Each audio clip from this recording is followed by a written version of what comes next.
හයි guys video series එකේ පළවෙනි video එකේ වෙන DLL එක ගැන තමයි අද අපි කතා කරන්නේ. ඉතින් අපි බලමු DLL එක කොහොමද ගහන්නේ. එතකොට DLL එකේ කොහොමද අපි පාවිච්චි කරන්නේ මොන වගේ දේවල් වලට පාවිච්චි කරන්නේ. ඔන්න ඔය ටික තමයි අද කතා කරන්නේ. ඉතින් අපි බලමු කොහොමද DLL එක ගහන්නේ. ඉලෙක්ට්‍රිකල් ෆීල්ඩ් එකේ වැඩ කරන ඕනම කෙනෙක් දැනගන්න ඕනේ මූලිකම කන්ට්‍රෝල් එක තමයි මෙන්න මේ DLL ස්ටාර්ටර් කියන්නේ.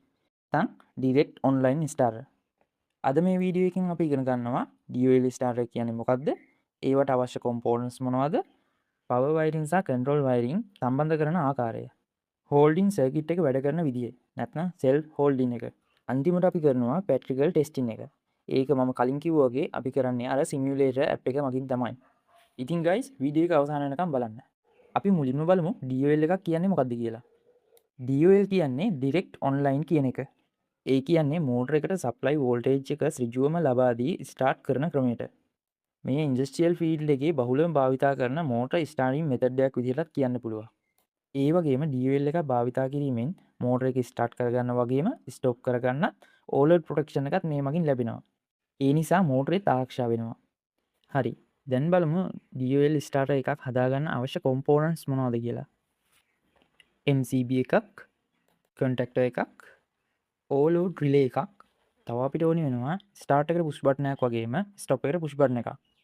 ඒ වගේම ඉන්ඩිකේටර් ලැම්ප්ස් දෙකකුත් දාගන්න ඕන ගොඩක් හොඳයි. හරි ගයිස් දැන් අපි බලමු පවර් සර්කිට් එක කොහොමද වයර් කරගන්නේ කියලා. මේ රූප සටහනේ තියෙන විදිහට තමයි මෝටරයට පවර් එක ලැබෙන්නේ. මුලින්ම MCB එකට ඇවිල්ලා ඊළඟට කන්ටැක්ටරේට ඇවිල්ලා ඊට පස්සේ ඕලෝඩ් එක හරහා මෝටරයට යනවා. මම හිතනවා ගොඩක් අයට මේක පැහැදිලි ඇති කියලා. මෙතනදී කන්ටැක්ටරේ තමයි ප්‍රධාන කාර්යය කරන්නේ. අපි පුෂ් බටන් එකෙන් ඔන් කරන වෙලාවට මේ කන්ටැක්ටරේ වැඩ කරනවා. එතකොට තමයි මෝටරයකට සප්ලයි යන්නේ. නැවත අපි ස්ටොප් බටන් එක ගහපු ගමන් මේ කන්ටැක්ටරේ අතාරිනවා. අන්න එතකොට මෝටරේ නවතිනවා. මම හිතනවා ගොඩක් අයට පැහැදිලි ඇති කියලා. දැන් අපි බලමු DOL එකේ වැදගත්ම කොටස වෙන කන්ට්‍රෝල් එක ගහගන්නේ කොහොමද කියලා. හරි ගයිස් මේ තියෙන මම කලින් කිව්ව ඇප් එක. ඉතින් මේ ඇප් එකෙන් තමයි අපි ඩ්‍රෝවින් එක ඇඳලා චෙක් කරගන්නේ කොහොමද කියලා.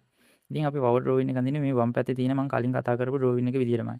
ඉතින් මම ඉස්සලා L1 L2 L3 කියන ලයින් තුන තමයි පේස් තුන තමයි මෙන්න මෙතනදී ගන්නෙ. ඉතින් මේක මේ විදිහට තියලා රූප සටහනේ විදිහටම අපි ඊළඟට ගන්න ඕනේ 3 pole MCB එක. ඉතින් මෙන්න මේ විදිහට බාර් එකේ යටපැත්තෙන් දකුණු පැත්තට යද්දි ඔයාලට පේනවා මෙන්න මෙතන තියෙනවා 3 pole MCB එකක්. ඒකත් මෙන්න මේ විදිහට ක්ලික් කරාම එනවා. ඉතින් මේ MCB එකත් අරගෙන L1 එක මේ විදිහට L2 එක මේ විදිහට L3 එක මේ විදිහට කනෙක්ට් කරගන්නවා.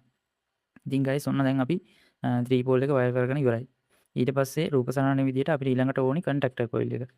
ඉතින් අපි කන්ටැක්ටරේ මෙන්න මේ විදිහට ඔයාලට පේනවා 3 pole කන්ටැක්ටර් මෙතන තියෙනවා. මම මේක මේ විදිහට ගන්නවා. මේකත් අරගෙන L1 මේ විදිහට L2 L3 ඔන්න ඔය විදිහට වයර් කරගන්නවා. ඊට පස්සේ ගයිස් අපිට ඕනි වෙන්නේ ඕලෝඩ් එක. ඕලෝඩ් එකත් මෙන්න මේ විදිහට ඔයාලට දකුණු පැත්තට යද්දි මෙන්න මේ විදිහට ක්ලික් කරනකොට ඔයාලට පේනවා ඕලෝඩ් කියලා වැටෙනවා ඕලෝඩ් රිලේ එක. ඉතින් ඒකත් මෙන්න මේ විදිහට අරගෙන L1 එක L2 එක L3 එක මෙන්න මේ විදිහට අපි වයර් කරගන්නවා. ඉතින් ගයිස් අන්තිමට අපිට ඕනේ වෙනවා මෙන්න මේ 3 phase මෝටරේ. ඒකත් මේ විදිහට අරගෙන මම වයර් ටික කනෙක්ට් කරගන්නවා. ඉතින් ගයිස් ඔයාලට පේනවා ඇති දැන් අපි පවර් ඩ්‍රෝවින් එක ඇඳලා ඉවරයි. මෙන්න මේ විදිහට චුට්ටක් ඇඩ්ජස්ට් කරගෙන අපිට පේන විදිහට අපි මේවා කරගෙන මෙන්න මෙතනට අන්තිමට එර්ත් එකත් හයි කරගන්නවා. එර්ත් එකත් මෙන්න මෙතන තියෙනවා ඔයාලට පේනවා ඇති. මෙන්න මේ විදිහට එර්ත් එකත් අරගෙන එර්ත් එකත් වයර් කරගන්නවා. ඉතින් ගයිස් ඔන්න අපි පවර් ඩ්‍රෝවින් එක ඉවර කරගෙන ඉවරයි. අපි ඊළඟට බලමු කන්ට්‍රෝල් ඩ්‍රෝවින් එක කොහොමද දැනගන්නේ කියලා. මෙතනදී ඔයාලට පේනවා ඇති මම අර රූප සටහනේ විදිහටම තමයි මම පවර් ඩ්‍රෝවින් එක ඇඳගත්තේ. හරි අපි දැන් ඊළඟට කන්ට්‍රෝල් ඩ්‍රෝවින් එක කොහොමද දැනගන්නේ කියලා බලමු. හරි ගයිස් කන්ට්‍රෝල් ඩ්‍රෝවින් එක දැනගන්නදී අපිට ඉස්සෙල්ලාම මෙන්න මේ පේස් එක තමයි ඕනි වෙන්නේ. එතකොට L1 එක මම මෙන්න මේ විදිහට අරගෙන උඩින් තියා ගන්නවා. ඊට පස්සේ ගයිස් අපි කන්ට්‍රෝල් එකක් අනිවාර්යෙන් ගහද්දි මේකට fuse එකක් දා ගන්නවා. ඒ කියන්නේ කන්ට්‍රෝල් සයිඩ් එකට fuse එකක් දා ගන්නවා. එතකොට මෙන්න මේ විදිහට දකුණු පැත්තට යද්දි ඔයාලට තියෙනවා සිංගල් මෙන්න මේ fuse එක. මේ fuse එකත් මේ විදිහට අරගෙන තියාගෙන ඊට පස්සේ ගයිස් අපිට ඕනි වෙන්නේ off button එක. ඒ කියන්නේ රතු පාට අපි ගොඩක් වෙලාවට දකින්න රතු පාටින් තමයි මේක. ඉතින් රතු පාට මෙන්න මේ NC point එක තමයි මම මෙන්න මේකෙන් ගන්නෙ. ඒක push button එකක්. මෙන්න මේකත් මේ විදිහට කනෙක්ට් කරගෙන ඊට පස්සේ ගයිස් අපිට ඕනි වෙනවා කොළ පාට push button එක. ඒ කියන්නේ normally open එක. මේකත් මෙන්න මේ විදිහට අරගෙන මම මෙන්න මෙහෙම තියලා ඒකත් වයර් කරගන්නවා. ඊට පස්සේ ගයිස් මට ඕනි වෙනවා මෙතනට NC point එකක්. එතකොට මේ NC point එක එන්නේ අපි ඕලෝඩ් රිලේ එකේ. එතකොට 95 96 කියන පොයින්ට් දෙක තමයි මෙතන තියෙන්නේ. ඊට පස්සේ ගයිස් ඒකත් මේ විදිහට තියාගෙන ඊට පස්සේ මම ගන්නවා කන්ටැක්ටරේ. මේක කන්ටැක්ටර් කොයිල් එක. ඒ කියන්නේ A1 A2 කියන කොයිල් එක. ඔයා දකින්න ඇති කන්ටැක්ටරේ අනිවාර්යෙන් A1 A2 කියන්නේ කොයිල් සප්ලයි එක. ඒකත් මේ විදිහට තියාගෙන මම මෙන්න මේක පොඩ්ඩක් ඇඩ්ජස්ට් කර ගන්නවා. ඉතින් ගයිස් මෙතනදී මම දැන් අනිත් යටින්ම නියුට්‍රල් එක තමයි ඉන් කරගන්නේ. ඉතින් ගොඩක් අය කියනවා මේ NC point එක කන්ට්‍රෝල් එකේ මුලට ඕනි කියලා.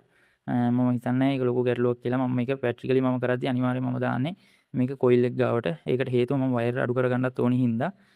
ඉතින් මෙන්න මේ විදිහට මම නිව්ට්‍රල් එකත් මෙන්න මෙතනට දාගෙන මම මෙන්න මේ ඩ්‍රෝවින් එකේ මම පවර් කරලා බලනවා. මෙන්න මේ විදිහට පවර් කරාම මේ පුෂ් බටන් එක ගහන වෙලාවට විතරයි කොයිල් එක අල්ලගන්නේ. ඒකට හේතුව මේකේ සෙල්ෆ් හෝල්ඩින් එක නැහැ. ඉතින් මම මෙන්න මේ වගේ කන්ටැක්ට් එකේ තියෙන NO පොයින්ට් එක තමයි මෙන්න මෙතන සෙල්ෆ් හෝල්ඩින් එකට පාවිච්චි කරන්නේ.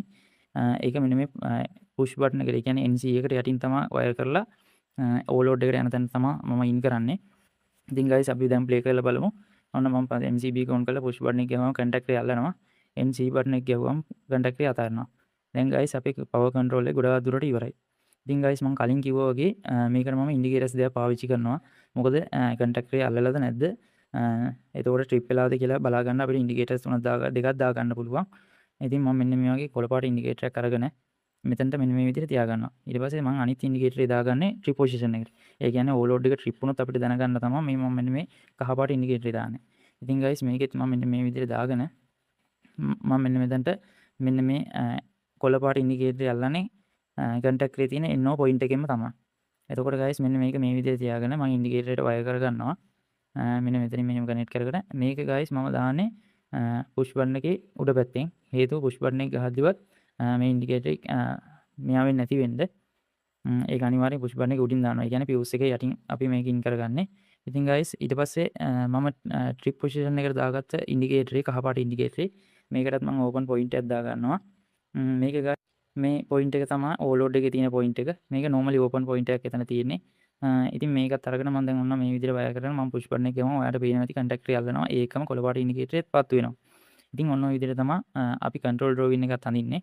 දැන් මම පෙන්නන්නම් මේ ඩ්‍රෝවින් දෙකම එකට මේ ප්ලේ කරලා කොහොමද අපේ මෝටරේ වැඩ කරන්නේ කියලා. මෙන්න මේ විදිහට මම ඔයාලට පේන විදිහට හදා ගන්නවා.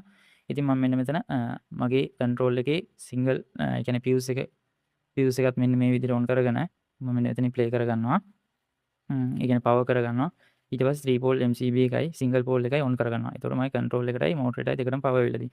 ඉතින් මම පුෂ් බටන් එක ගහපු ගමන් මෙන්න මේ විදිහට වාට පේනවා ඇති මෝටරේ රන් වෙනවා. එතකොට මම ස්ටොප් බටන් එක ගහපු ගමන් මෝටරේ අතාරිනවා. ඔන්න ඔය තමයි ගයිස් අපිට බඩු නැතුව මෙන්න මේ ඩ්‍රෝවින් එක චෙක් කරලා අපිට ප්‍රැක්ටිකලි බලන්න පුළුවන් කියන සිස්ටම් එක මම කිව්වේ. ඔයාලට දැන් පොඩි අයිඩියා එකක් එනවා ඇති. ඉතින් මේකේ මොකක් හරි ඉෂුව එකක් තියෙනවා නම් අනිවාර්යෙන් කමෙන්ට් එකක් දාන්න. තේරෙන්නේ නැති තැනක් තියෙනවා නම් මම ආයේ ඒක ගැන වීඩියෝ එක දාන්නම් මේ සොෆ්ට්වෙයාර් එක ගැන. ඉතින් මෙන්න මේ විදිහට තමයි පේ වෙන්නේ. ඔයාලට පේනවා ඇති ඕවර්ලෝඩ් එක ට්‍රිප් කරාට පස්සේ ඔයාලට කහ පාට ලයිට් එක පත්තු වෙනවා. ඉතින් ගයිස් ඔන්න ඔය විදිහට තමයි ට්‍රිප් පොසිෂන් එකත් වැඩ කරන්නේ. ඔයාලට පේනවා ඇති අපේ DUL සර්කිට් එක දැන් හරියටම හරි. ඉතින් ගයිස් මම හිතනවා ඔයාලට දැන් මේ DUL එක ගැන ලොකු අයිඩියා එකක් එන්න ඇති කියලා. මෙන්න මේ විදිහට තමයි අපි ඩ්‍රෝවින් එක ප්ලේ කරලා අපිට බඩු නැතුව වුණත් කන්ට්‍රෝල් එකක් ගහලා චෙක් කරගන්න පුළුවන් එකම ක්‍රමේ තියෙන්නේ. මම මේක ඔයාලට යෝජනා කරේත් මොකද ගොඩක් අය ඉගෙන ගන්න ආස වුණාට එයාලට මේ වගේ චෙක් කරලා බලන්න බඩු නැහැ. එතකොට මෙතනදී මෙන්න මේ කිසිම අපිට කන්ටැක්ට් එක කිසිම දෙයක් නැතුව මේ සොෆ්ට්වෙයාර් එක ඇතුලේ තියෙන අයිටම් ටික පාවිච්චි කරලා අපිට ඕනම ඩ්‍රෝවින් එකක් මේ වගේ ඇඳලා ප්ලේ කරලා බලන්න පුළුවන් වැඩ කරනවද නැද්ද කියලා. ඉතින් ගයිස් ඔයාලගේ රික්වෙස්ට් එතකොට මේ සොෆ්ට්වෙයාර් එක ගැන මොනවා හරි ප්‍රශ්නයක් තියෙනවා නම් අනිවාර්යෙන් කමෙන්ට් එකක් දාන්න යන්න. හැම දෙයකටම උත්තරයක් දෙනවා. හරි අපි ඊළඟ පාඩුවෙන් හමු වෙමු.